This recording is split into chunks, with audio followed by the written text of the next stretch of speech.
Welcome to LR academy YouTube channel. आइए आज हम डिस्कस करते हैं साइंस का टॉपिक बायोलॉजी सेक्शन से class 10th heredity and evolution part 3 of this series. इसके अंदर हमने अब तक डिस्कस कर लिया था मैनल्स के laws of inheritance, law of independent assortment, law of segregation and law of dominance हम डिस्कस कर चुके हैं। आइए अब हम देखते हैं सेक्स डिटर्मिनेशन क्या रहता है।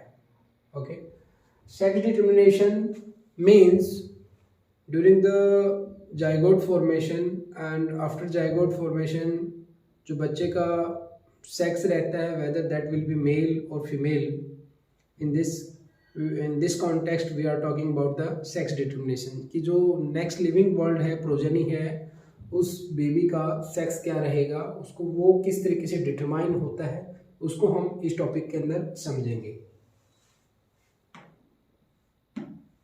देखिए, जो क्रोमोसोम्स रहते हैं they are the carrier from parent to the next generations, जो जीन्स को आगे लेके जा रहे हैं, जो यूनिट ऑफ हेरिडिटी यहाँ पर वर्क कर रहा है, that is chromosome. So chromosomes highly condensed form of the DNA रहता है, उसको हम जो डीएनए है बहुत ही कंडेंस्ड फॉर्मेट में है। ड्यूरिंग द जब सेल डिवाइड होने वाली रहती है उस टाइम पर जो हमारा डीएनए क्वाइल्ड फॉर्मेट में है, that takes the shape of the chromosomes. ये एक लिविंग वर्ल्ड के अंदर सेल दिखाया गया है, उस सेल के अंदर न्यूक्लियस के अंदर क्रोमोसोम्स। अगर हम क्रोमोसोम्स को मैग्नीफाई करके देखें और तो हम कुछ उस तरीके पाएंगे कि भाई जो हिस्टोन प्रोटीन्स हैं उनके साथ डीएनए रैप्ड है, ठीक है। And once we open up it, जो ये हिस्टोन प्रोटीन के साथ बाइंडेड डीएनए इसको ओपन अप करते हैं तो हम पाते हैं कि जो डीएनए है डबल हेलिक्स रूप में है, और ये जो ATGC हैं ये आपस में बॉन्ड बनाते हैं, A bind with T and G binds with the C। सो इस तरीके से ये डीएनए का रूपरेखा रहता है सेल के अंदर। एंड जो क्रोमोसोम्स हैं वो विजिबल कब होते हैं? During the cell division. This point I have already told to you. And Stern and Bowley were the scientists who gave the chromosome theory of the inheritance, that chromosomes are the carrier। जैसे कि पहले के time में pigeon used to be the carrier for the taking the males messages। यहाँ पर उसके साथ comparison करते हुए दिखाया गया है कि भाई जो आपके जीन्स हैं उनको नेक्स्ट एक पीढ़ी से दूसरी पीढ़ी तक ले जाने का काम, कैरियर का काम कौन कर रहा है? क्रोमोसोम्स एज ए कैरियर का काम कर रहे हैं, ठीक है। So basically they are the link between the both the between the offspring and the parents. जितने भी हेरिडिटिकल कैरेक्टर्स हैं वो कौन लेके जा रहे हैं? Chromosomes. And they how they are carrying from the father side, that the egg will be sperm will be contributed in sperms के अंदर गैमेट्स, जो स्पर्म्स एज ए गैमेट्स बन रहे हैं इनके अंदर क्रोमोसोम्स रहेंगे जो कि फादर की तरफ से आ रहे हैं। एंड फ्रॉम फीमेल साइड्स से एग बनेगा, उस एग के अंदर जो क्रोमोसोम्स हैं वो मदर की साइड से जो कैरेक्टर्स हैं उनको अगली पीढ़ी के अंदर लेके जा रहे हैं। सो आइए अब हम इसके अंदर डिस्कस करते हैं कि जो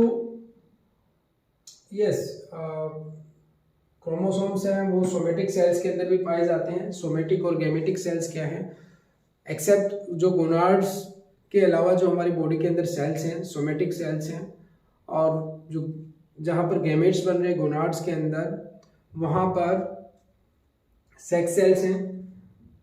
सोमेटिक सेल्स के अंदर क्रोमोसोम्स का नंबर अगर ह्यूमन बींग्स में बात करें तो 46 है, बट अगर गैमेट्स के अंदर बात की जाए तो वहाँ पर 23 क्रोमोसोम्स हैं। How it is happening during gamete formation? Gamete formation के टाइम पर जो स्पर्मेटोजेनेसिस है या oogenesis है, उस टाइम पर जो क्रोमोसोम्स का नंबर है मदर और फादर के अंदर, गैमेट्स के अंदर वो नंबर ऑफ क्रोमोसोम्स हाफ हो जाता है। उदाहरण के तौर पर अगर हम बात करें कि ह्यूमन की बॉडी के अंदर नॉर्मल सेल के अंदर 46 क्रोमोसोम्स हैं, गैमेट्स के अंदर 23 क्रोमोसोम्स हैं एज के अंदर। It happens during the gamete formation. So जो फीमेल्स हैं they are the homogametic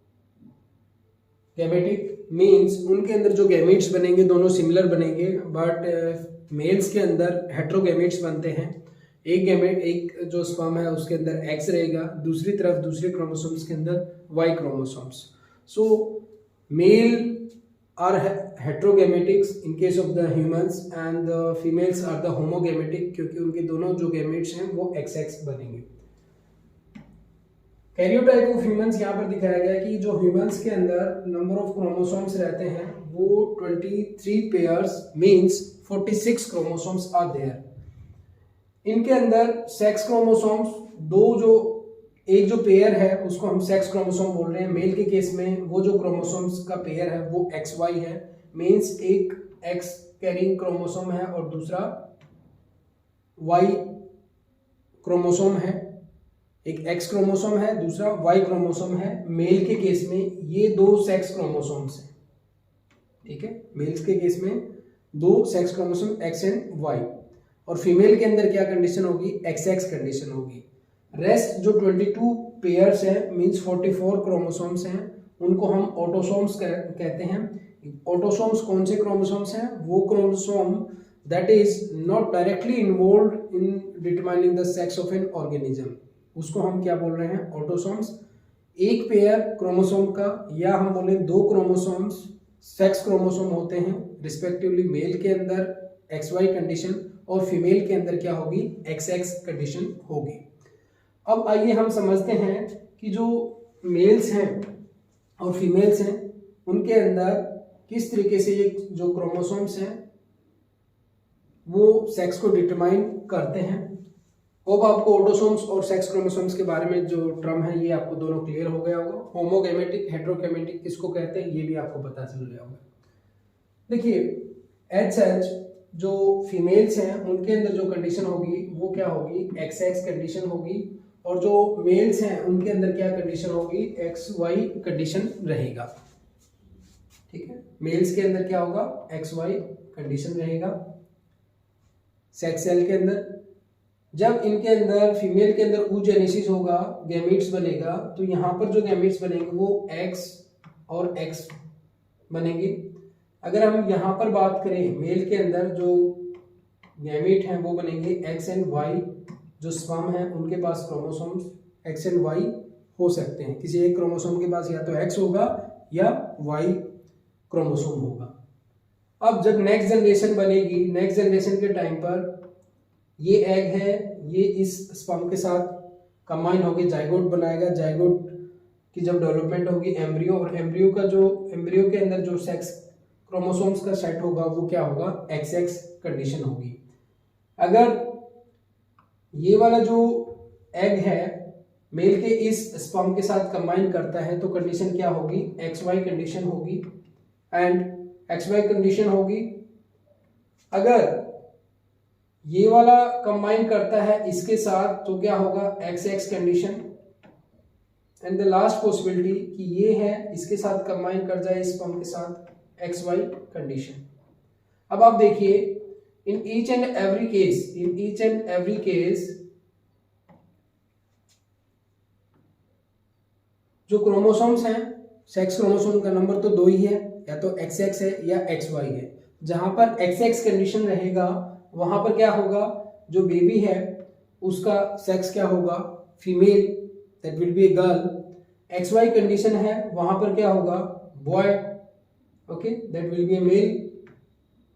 XX condition again female, XY condition male. जितनी भी पॉसिबिलिटीज हैं नेक्स्ट जनरेशन के अंदर, जो पॉसिबिलिटीज हैं उसके अंदर बॉय होने के या गर्ल होने के 50-50% चांसेस हैं। Means there are the 50% chances कि जो नेक्स्ट प्रोजेनी है उसके अंदर जो बच्चा बनने वाला है उसका जो सेक्स है वो मेल हो सकता है, फीमेल हो सकता है। इसके क्या चांसेस हैं, 50-50% चांसेस हैं। वाकई में हमारी सोसाइटी के अंदर ये धारणा रहती है that the female is determine the sex of the baby, that is totally wrong. In fact वाकई में मेल की तरफ से जो Y क्रोमोसोम कंट्रीब्यूट किया जाता है, मेल की तरफ से Y क्रोमोसोम जो कंट्रीब्यूट किया जाता है, that is the deciding factor whether the sex of the baby will be male और फीमेल। ये बेसिकली वाई क्रोमोसोम है जो कि डिटरमाइन करता है सेक्स क्या होगा बेबी का। So in fact rather than the female who are responsible for deciding the sex of the baby is the male partner who is deciding in the case of the human beings। ठीक है, human beings के अंदर male partner है जिसकी वजह से जो baby है उसका सेक्स प्रभावित होता है, क्योंकि मदर के पास तो दोनों ही कंडीशन में एक्स क्रोमोसोम है। ठीक है, जो गैमेट्स हैं वो होमोगैमेटिक है और दोनों ही गैमेट्स सिमिलर है। इनफैक्ट जो मेल्स हैं वो रिस्पॉन्सिबल हैं, क्योंकि मेल्स क्या होते हैं, मेल्स के अंदर हेट्रोगैमेटिक कंडीशन है। मेल्स के जो स्पर्म्स हैं उनके अंदर या तो एक्स क्रोमोसोम होगा या वाई क्रोमोसोम्स, जबकि जो फीमेल्स हैं वो होमोगैमेटिक हैं, उनके दोनों ही क्रोमोसोम सिमिलर होते हैं, वो हर केस में एक्स क्रोमोसोम ही कंट्रीब्यूट करेंगी। तो यहाँ पर जो सेक्स ऑफ द बेबी है वो डिटरमाइन किया जा रहा है in fact by the male partner. So females are not responsible for this one. In fact there are the 50-50% chances whether the next जो प्रोजेनी है उसके अंदर मेल होगा या फीमेल होगा, 50-50% चांसेस है। बट कंट्रीब्यूशन मेल पार्टनर की तरफ से एक्स क्रोमोसोम आ रहा है या वाई क्रोमोसोम, इस बात के ऊपर डिपेंड है जो बेबी है उसका सेक्स। ठीक है, तो यहाँ पर हमारा ये जो टॉपिक है सेक्स डिटरमिनेशन का कंप्लीट होता है।